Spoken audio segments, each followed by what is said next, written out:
Solve Guilty Gear Strive not launching on Windows. 1. Make sure your PC meets the requirement. Upgrade your hardware if needed. 2. Verify the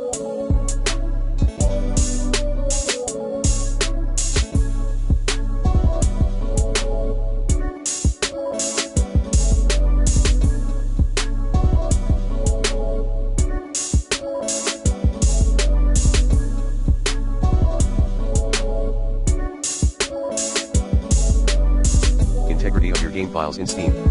3. Update your graphics driver.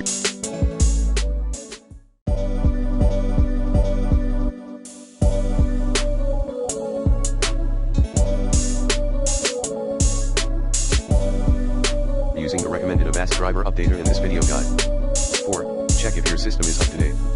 5. Check your antivirus software. Ensure your app allows the game through its configurations. 6. Perform a clean boot. 7. Reinstall the game.